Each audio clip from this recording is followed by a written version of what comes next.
Good Manners and Right Conduct, Grade 1. Quarter 4, Week 5. Ang paksa ng ating aralin sa araw na ito ay Pangangalaga sa kapaligiran tungo sa malinis na pamayanan.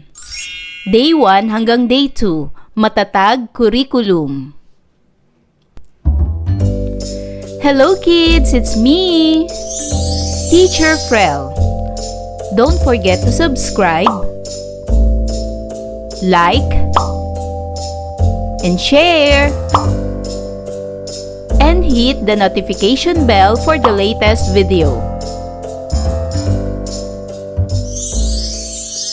Sa araw na ito, pag-aaralan natin sa asignaturang GMRC ang pangangalaga sa kapaligiran tungo sa malinis na pamayanan. Day 1. Mga layunin. Nakakikilala ng mga paraan ng pangangalaga sa kapaligiran. At natutukoy na ang pangangalaga sa kapaligiran ay tungo sa malinis na pamayanan. Magandang araw sa inyo mga bata! Kumusta kayong lahat? Bago natin simulan ang ating aralin, tayo ay umawit. Awitin natin ang Bahay Kubo.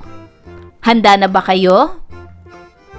Bahay kubo, kahit munti, ang halaman doon ay sari-sari, singkamas at talong, sigarilyas at mani, sitaw, bataw, patani, kundol, patola, upot, kalabasa, at saka mayroon pang labanos, mustasa, sibuyas, kamatis, bawang at luya.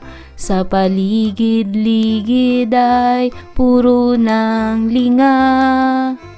Bahay kubo, kahit munti, ang halaman doon ay sari-sari, singkamas at talong, sigarilyas at mani, sitaw, bataw, patani, kundol, patola, upot, kalabasa, at saka mayroon pang labanos, mustasa, sibuyas, kamatis, bawang at luya. Sa paligid-ligid ay puro ng linga. Masdan ang larawan. Ano ang ginagawa ng bata sa larawan? Paano nakatutulong sa kapaligiran ang ginagawa ng bata? Ang bata ay nagdidilig ng halaman. Ang pagdidilig ng halaman ay nakatutulong sa pamayanan upang ang mga halaman sa paligid ay manatiling buhay at hindi malanta. Sa araw na ito, inaasahang makakikilala tayo ng mga paraan ng pangangalaga sa kapaligiran. Inaasahan din na matutukoy na ang pangangalaga sa kapaligiran ay tungo sa malinis na pamayanan. Masdan ang iba pang mga larawan. Ano ang ginagawa ng mga tao sa larawan? Ano rin ang ginagawa ng mga tao sa larawang ito? At sa larawang ito, ano ang ginagawa nila? Basahin natin ang mga nakasulat na mga pangungusap ng sabay-sabay.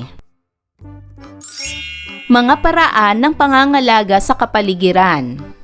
Isa sa mga paraan ng pangangalaga sa kapaligiran ay ang pagtapon sa basura sa tamang lugar.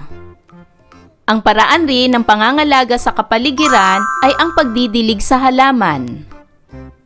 Isa rin sa paraan ng pangangalaga sa kapaligiran ay ang pag-iwas na masayang sa paggamit ng tubig. Isa ring paraan ng pangangalaga sa kapaligiran ay ang pag-aalaga ng hayop sa tamang paraan. Ang paraan rin ng pangangalaga sa kapaligiran ay ang pagtatanim ng mga halaman at puno. Nagagawa mo rin ba ang mga paraan ng pangangalaga ng kapaligiran? Ipinapakita sa larawang ito ang paglilinis ng mga mamamayan sa kanilang parke sa pamamagitan ng pagpulot ng mga basura na maaari pang i-recycle at pagwawalis ng paligid na may mga kalat. Ipinapakita naman sa larawang ito ang pagtulong ng mga mamamayan sa paglilinis ng ilog na may mga nakalutang na mga basura gaya ng gulong, bote, plastik at mga dahon upang ang ilog ay hindi tuluyang masira at dumumi. Sa larawang ito ay makikita ang magkaibigan na nagtatanim ng gulay at nagdidilig ng mga halaman upang mapanatiling buhay at lumaki ang mga halaman sa hardin. Ang kanilang mga ginagawa ay ang mga paraan ng pangangalaga ng kapaligiran. Ano ang mabuting na idudulot ng pag-aalaga sa kapaligiran? Maraming mabuting na idudulot ang pag-aalaga sa kapaligiran sa lahat ng may buhay. Kapag inaalagaan natin ang ating paligid, nagiging malinis ang hangin at tubig na ating ginagamit, kaya nakaiiwas tayo sa iba't ibang sakit.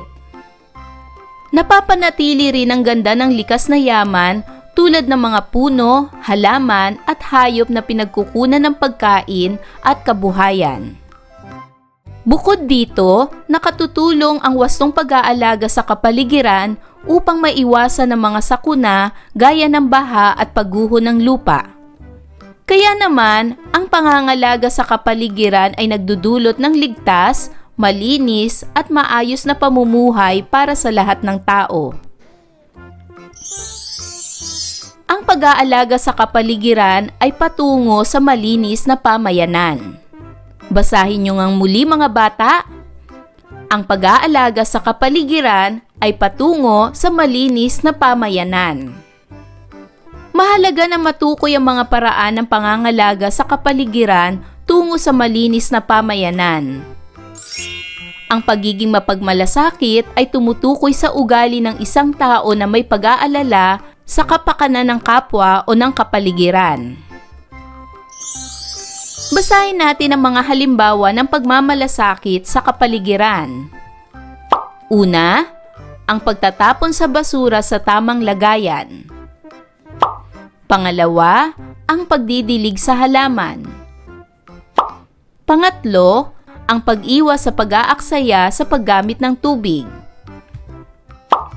Pang-apat, ang pangangalaga ng mga hayop sa tamang paraan.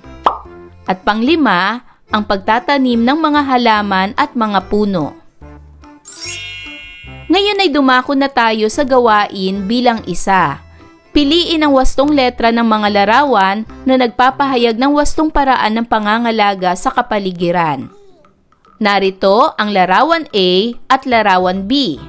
Alin sa mga larawang ito ang nagpapahayag ng wastong paraan ng pangangalaga sa kapaligiran? Tama, ang larawan A. Dahil ipinapakita sa larawan ang paglilinis ng mga tao sa paligid sa pamamagitan ng pagkuha ng mga plastik na bote na kanilang nakukuha sa paligid at inilalagay ito sa isang lalagyan para i-recycle at ang pagkuha ng mga dumi upang luminis ang kapaligiran. Ang larawan B ay nagpapahayag rin ng wastong paraan ng pangangalaga sa kapaligiran sapagkat nililinis nila ang tubig o ilog. Sa larawan C at larawan D, alin sa mga larawang ito ang nagpapahayag ng wastong paraan ng pangangalaga sa kapaligiran? Tama! Ang larawan C ay nagpapakita ng wastong paraan ng pangangalaga sa kapaligiran sapagkat sila ay nagtatanim ng puno at ito'y kanilang inaalagaan sa pamamagitan ng pagdidilig. Ang larawan D ay hindi nagpapakita ng wastong paraan ng pangangalaga sa kapaligiran sapagkat kanyang pinuputol ang puno na matagal nang nakatanim. Para naman sa karagdagang gawain, gumuhit ng isang bagay na ginagamit sa pangangalaga ng kapaligiran. Ano ba ang mga bagay na maaari ninyong iguhit upang mapangalagaan natin ang kapaligiran?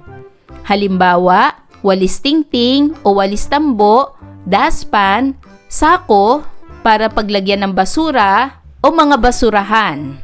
At marami pang iba na maaari tayong gamitin para mapangalagaan ang kapaligiran. Day 2. Mga layunin. Naiisa-isa ang mga paraan ng pangangalaga sa kapaligiran. Natutuklasan na ang pangangalaga sa kapaligiran ay tungo sa malinis na pamayanan.